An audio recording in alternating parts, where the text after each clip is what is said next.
Hombre, Coto. ¡Hombre! Para que Antonio comparara a alguien con Zidane, tenía que ser una admiración suprema la que tuviera por ese alguien. Y lo comparaba el control orientado de Vinicius con el de Zidane. Tenía esta teoría curiosa de que se ponía el Junior en la camiseta porque tenía un complejo con el padre y que fallaba algunos goles, que el padre fue futbolista también, que fallaba algunos goles por una especie de temor freudiano al padre, porque no quería ser mejor que el padre. Y entonces una parte de su subconsciente le decía que tenía que fallar el gol, en boca de gol, para no superar en brillantez al padre, ¿no? Y era una teoría interesantísima. ¿Sí?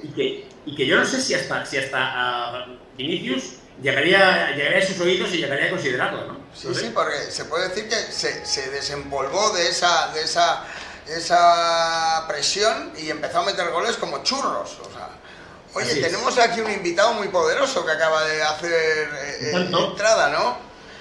¿Qué tal estamos, querido?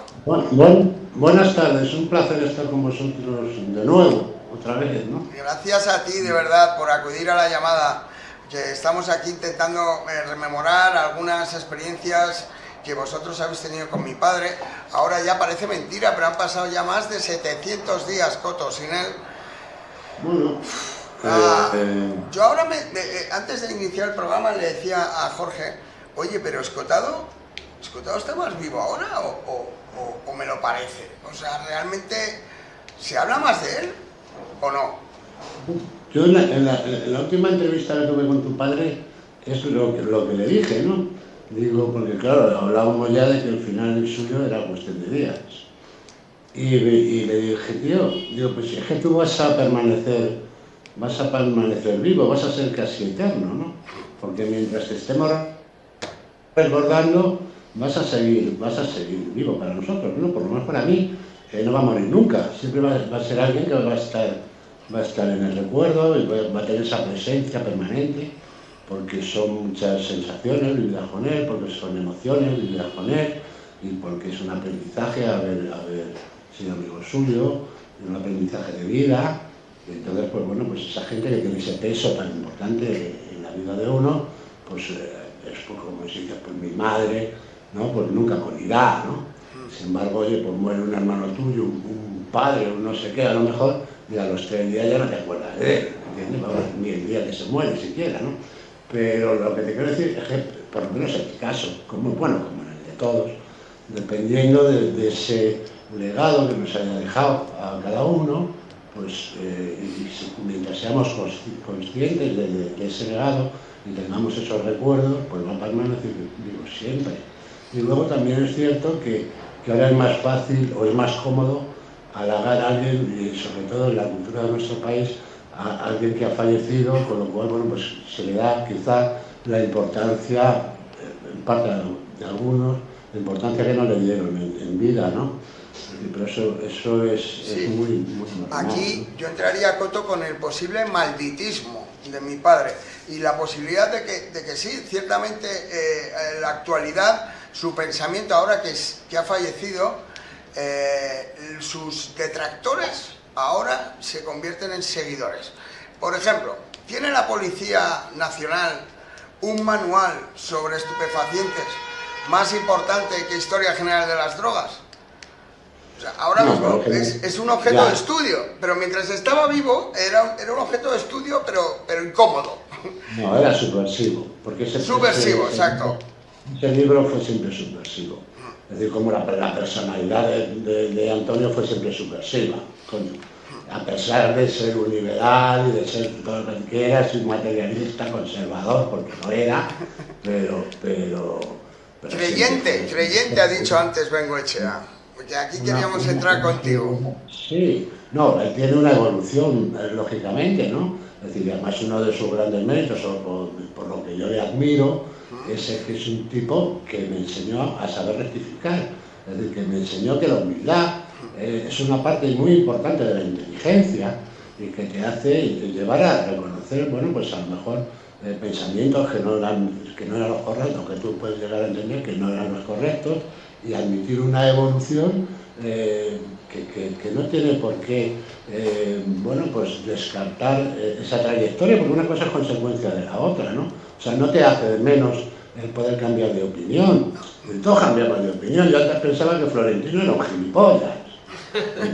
Pero como te cuento. ¿Qué te ha hecho cambiar? ¿Qué te ha hecho cambiar, Coto? No, sus actos, su forma de entender el club, de llevarlo hacia adelante, de salvarlo, en definitiva, y de hacerle el club más importante del mundo, ¿no? El club o la sociedad deportiva más importante del mundo, ¿no? Es cierto Pero, que... claro, ante los hechos, no voy a seguir manteniendo En lo normal. el club, ¿no? Sí. Perdona, interrumpo muy rápido y ya os dejo. Sí. Está esa camiseta que yo luzco con frecuencia que dice, con la cara de Antonio y una cita suya, que dice algo así como: hay personas que aún no han descubierto el placer de cambiar de opinión. No, Os dejo, chicos. Un placer Adiós, hablar contigo, Jesús, mil gracias. Venga. Gracias. Y hasta siempre. Nos vemos. ¡Viva la galerna! Igualmente. Chao, chao. Bueno, Coto, yo quería empezar preguntándote que nos contaras un poco cómo conociste a Escota. ¿Cuál es el primer día que le viste? Joder, el primer día que conocí yo a Jota fue con Jimmy Jiménez Arnau. Eso. Hace, yo qué sé, 2 años, es que yo ya no me acuerdo de los años. Yo tendría, a lo mejor tenía 30 años, o tengo ahora 66, para cumplir Joder. 67. O sea, hace 36 años. 37 años. Tanto no, tanto no. Sí. Si no sé. 37 años te lo presentó Jiménez Arnau. 37 años, sí. Toma. Jiménez Arnau tenía amistad con tu padre. Sí. Porque habían ido juntos al colegio, habían jugado en el Madrid, Jiménez Arnau había jugado también en Madrid, no sé qué tal, y tenían relación desde jóvenes, desde muy jóvenes. Y fue él el que me lo presentó, sí. ¿Y cómo fue el día que le conoces? Cuéntanos un poco. Comiendo una paella, coincidimos en Valencia y en el mismo restaurante, y nos sentamos y empezamos a comer, y el resto no te lo puedes imaginar. Tomando una paella. Sí, Y una ahí, paella. porque yo lo asociaba un poco más, tu relación con él, a Quintero. Fue cuando empecé a verlos juntos. No, eso es muy posterior. Mm. No, yo ya tenía relación con tu padre cuando coincidimos con Quintero. Cuando yo comienzo mi amistad con Quintero ya tenía amistad con tu padre, pero yo también la tenía, ¿no? Lo que pasa es que, bueno, luego a partir de ahí, pues claro, ya nos vimos con más frecuencia y ya la relación pues era más, y además pues se dio la circunstancia que pasamos muchas noches juntos, bueno, pues hablando de todo, de la vida en general, y bueno, pues ahí la relación se estrechó más, lógicamente, ¿no? Pero él también tenía cierta admiración por mí, por la forma de ser que yo tenía, y así pues bueno, pues me lo reconocía y se reía, ¿no? Él se reía mucho conmigo por mi manera de... Te admiraba. Como yo me reí mucho con él, porque él fundamentalmente sabía algo que tenía un sentido del humor extraordinario, ¿no? Y cualquier momento que pasaba con él pues era reírnos, ¿no? Hombre, ambos compartís una característica que puede ser la subversión, ¿no? Que hemos hablado antes. O sea, tú eres una persona muy subversiva, Coto, y él también. Entonces, no te iba a dejar indiferente. No. Yo me sentía, tenía esa identificación con él, ¿no? Es decir, que era una característica de nuestra personalidad, Sí. quizás, bueno, pues a la vista de los demás la que más resalta, Sin ¿no? pelos en la lengua, ¿no? Sí. Y bueno, pues, pero lógicamente mis ideas políticas ni han tenido nunca nada que ver con las de Antonio, pero sí nos teníamos ese respeto, ¿no? Él me vacilaba de vez en cuando, ¿no? Porque le gustaba, y además era un tipo que cuando tú discutías con él y él sentía que tenía razón, no te la iba a conceder, porque era capaz de llamarte subnormal, ¿no? Claro, es un subnormal, ¿no? Lo que pasa es que, bueno, como yo también soy así, yo tampoco me cortaba con él, ¿no? Eso nos hacía poder reírnos, ¿no? El tío, yo no sé, hay una palabra, para mí hay una palabra que quizá defina mejor que otras, y es que era para mí una persona entrañable. Porque luego tenía la sensibilidad también necesaria para saber enfocar las relaciones humanas y cuidarlas, y luego era suficientemente inteligente para saber que una amistad no hay que estarla alimentando como un bebé, sino que, bueno, y que cada uno tiene que tener su espacio, y sobre todo, y muy importante, pues ese respeto por las libertades individuales, ¿no? Es decir, que para mí esa idea que yo creo que primero me la mete en la cabeza es él, ¿no? Sí. Es decir, que es algo que tiene que ser sagrado, ¿no? Y bueno, pues yo recuerdo una frase que creo que se te puede aplicar a ti muy bien.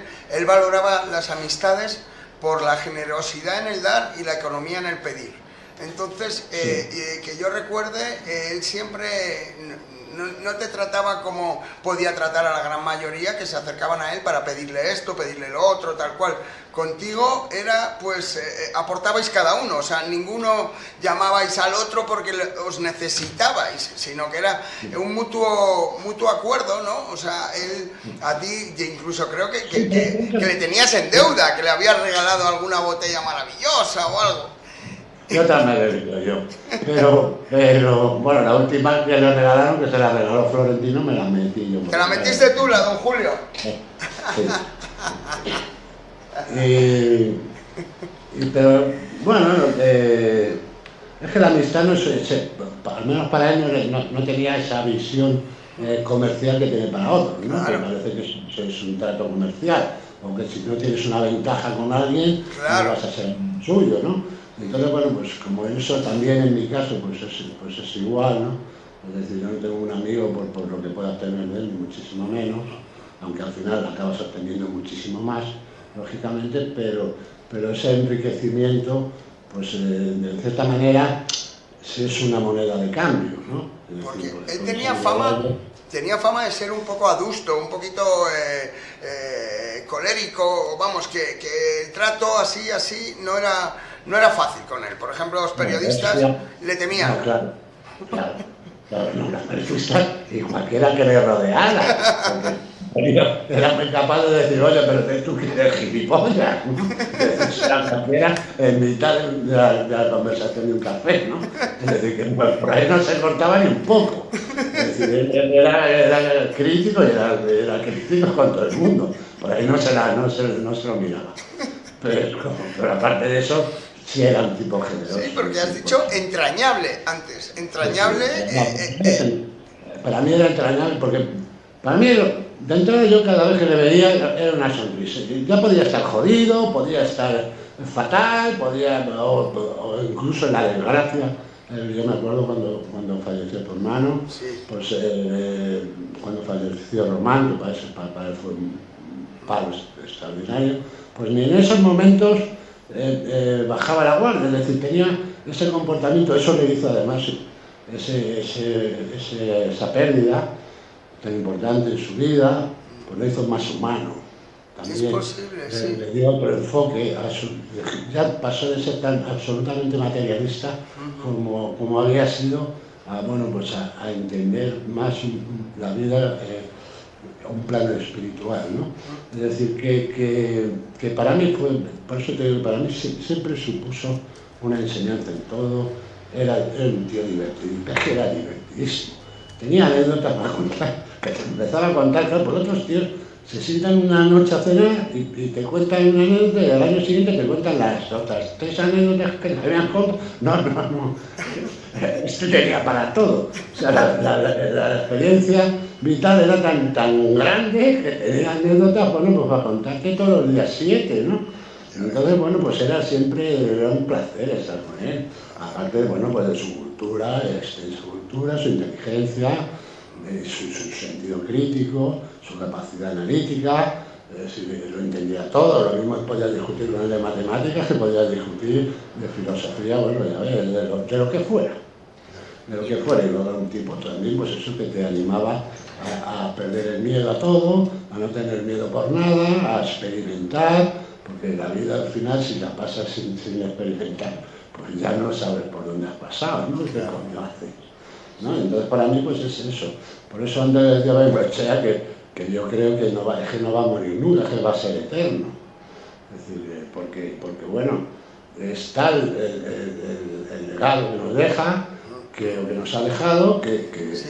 eso no se va ¿Cómo lo definirías? ¿Como el ser más libre que has conocido o el ser sin miedo de la gente que has conocido? O sea, ¿cuál sería su característica, grosso modo, que se te viene a la cabeza? ¿Como un tío muy libre? No. ¿Un tío sin prejuicios? Yo creo que es el tipo con más respeto por sí mismo que he conocido. Toma ya, amor propio. Respeto por sí mismo, más que Respeto. amor propio.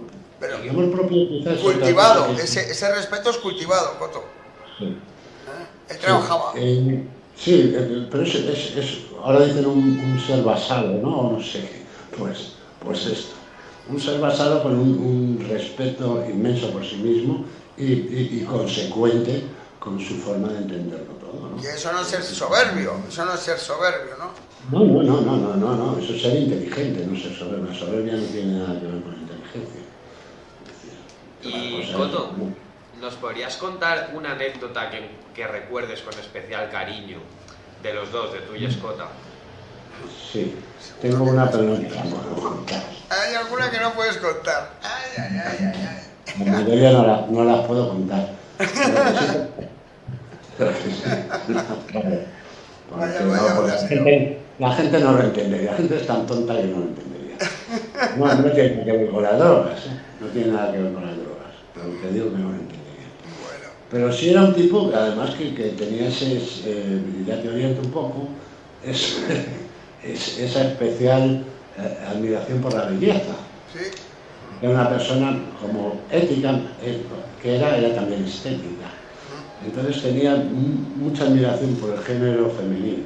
Pues en el último libro que acaba de salir, que no sé si lo has visto, Coto, ya está en las librerías, que se llama Confesiones de un opiófilo, ya lo tenemos, es su diario personal y durante 30 años cuenta muchas cosas que has dicho, habla de la belleza. Y me acuerdo de un texto que dice, ¿qué distingue a un putón de un no putón?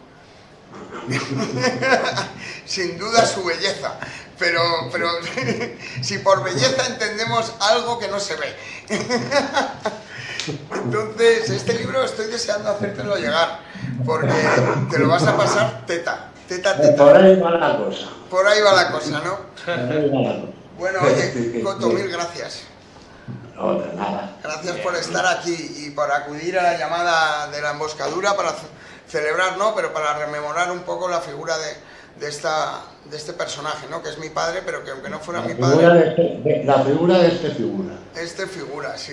Que pasarán más de 1000 años, muchos más, hasta que volvamos a ver un ser. Te voy a contar una anécdota. Ya Venga, dispara. Te la voy a contar. Venga, no te cortes. Sí, que esta es la mejor anécdota que te pueden contar. La última vez que hablamos, discutimos, ¿no? Porque, claro, pues siempre había sido muy materialista. Y yo le dije, y se reía mucho de mí, porque yo siempre he ido más por el campo de la espiritualidad, y él, pues criticaba, se reía. Y me dijo, cabrón, ¿qué razón tenías? ¿No? Como si hubiera sido una cuestión de suerte y tal. Dice, yo creo que hay algo más allá.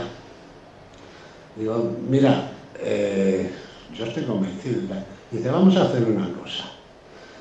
Cuando palme, te mando una señal. Si hay algo más allá, yo te mando una señal. Bueno, pues el día que falleció, antes de que Raúl me llamara, yo ya sabía que me llamó. ¡No jodas! No sé si falleció, sí. No sé si falleció a las 7:15. Sí, por ahí fue. Sí, 7 de la mañana. A las 7 yo me desperté en Ibiza. Con la señal. Pues sí, acaba de fallecer Antonio. No me jodas. Cuando me llama Raúl, que yo cojo el teléfono y tal, digo. Buah. O sea que de alguna manera. Raúl sabe que le digo, ya sé para qué me llamas. Sí. Falta Raúl ahora, si queréis le metemos ya, ¿eh? Sí, ¿está Raúl ahí? Sí, le envío ya para que entre. Raúl estará encantado. Pues qué fuerte lo que me estás contando, Coto, porque, o sea, se cumplió lo de la señal. Claro. ¿Qué pasa? Ya te digo yo que por lo menos para nosotros, yo supongo que estará en un lugar donde el tiempo no existe.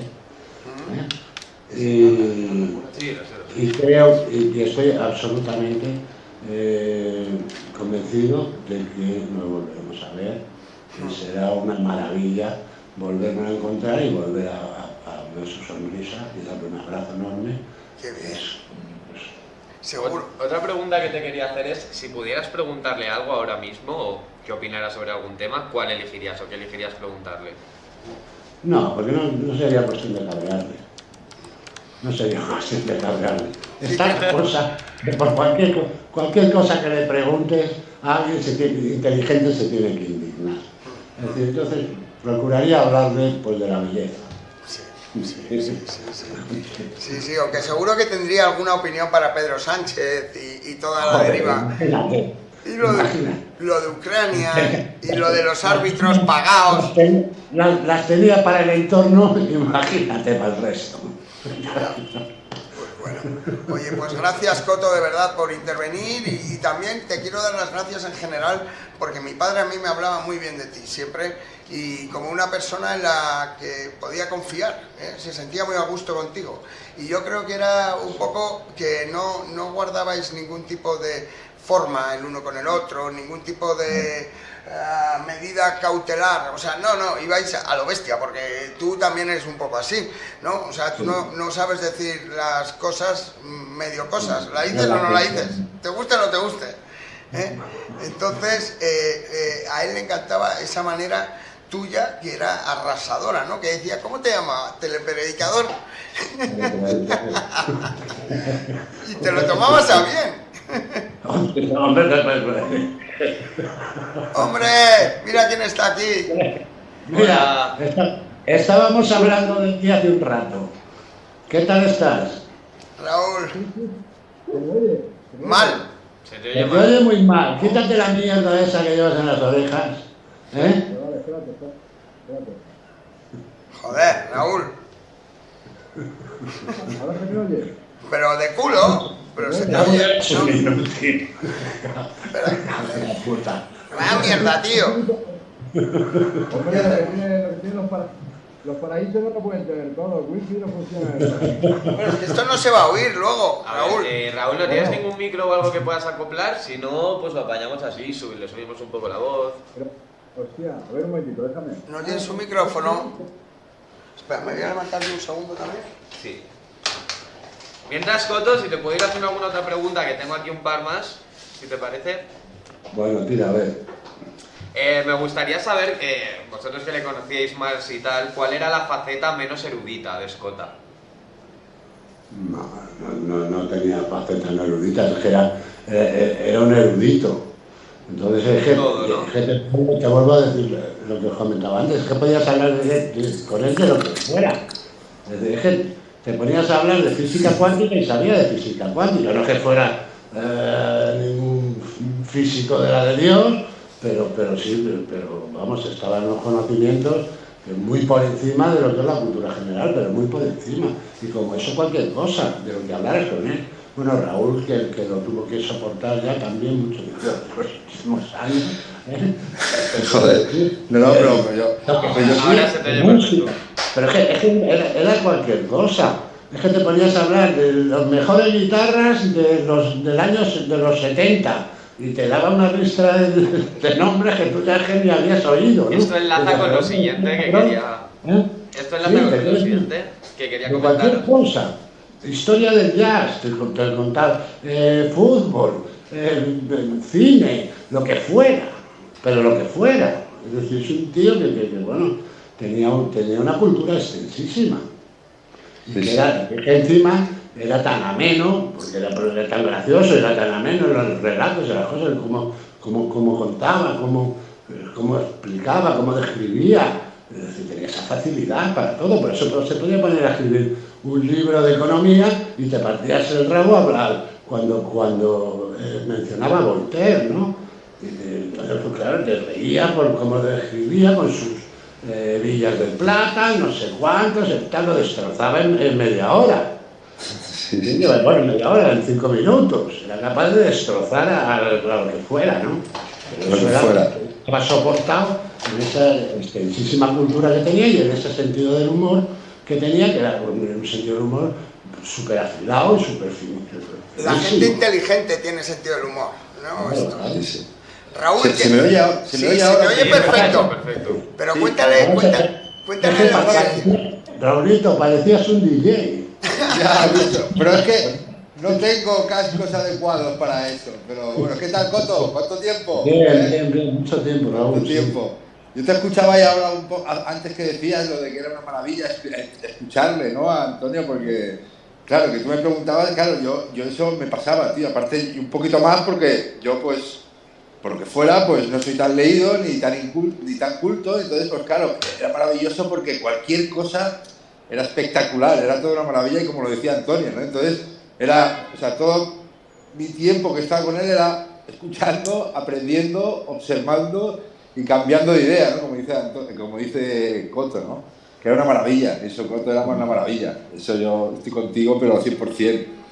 Escuchar, explicar cosas, que te decía cualquier cosa era interesante. Que hablaras. Pero es que lo que te digo, es que de lo que hablaras. Es que podías hablar de lo que fuera. De todo sabía, cabrón. Entonces, coño, pues ya.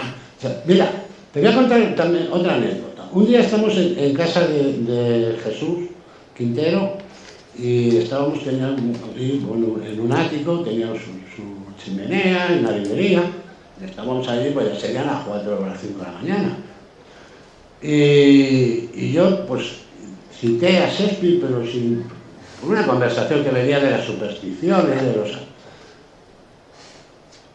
Y Antonio continuó con el texto como si lo tuviera delante. Entonces yo digo, pero bueno, este pedazo de cabrón, digo, claro, y tenía Jesús, que era un admirador de Shakespeare terrible, que además que había querido ser actor en su vida. Tenía las obras completas y yo lo cogí. El texto busqué y dije, a ver. Bueno, pues los dos se lo sabían de memoria, pero es que habría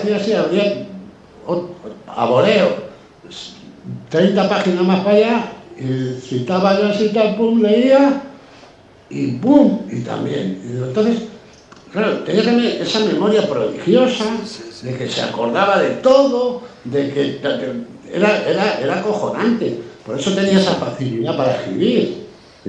También. Pero además, se ponía a escribir un tocho y lo escribía como el que, yo qué sé. O sea, si un escritor tarda un día en escribir una página, pues este tardaría, Antonio podría tardar a lo mejor un día en escribir 10, porque tenía esa facilidad. Pero luego se podía quedar un día en una frase también.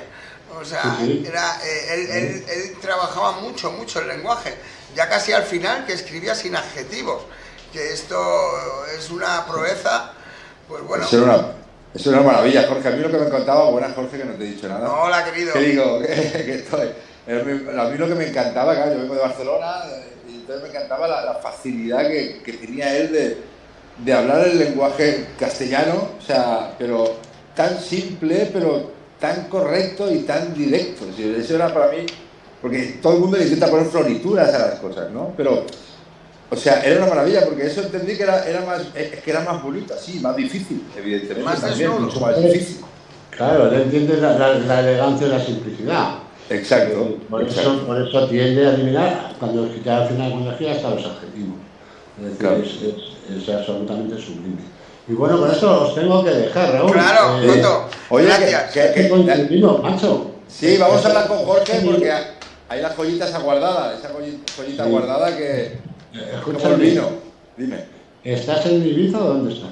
En Ibiza. Sí, yo vivo aquí. Ahora me voy a ir un mes a Barcelona, un tiempecito ahí, a lo mejor un mesecito, pero sí, yo vivo en Ibiza. O sea que cuando estés por aquí, avisa. Sí, claro. Un abrazo enorme a todos y un abrazo cósmico. Y Gracias, Venga. gracias, Coto. Coto, cuídate. Un abrazo. Chao, Hasta siempre. chao. Estamos en contacto. Chao, chao. nada. Chao. Hasta luego.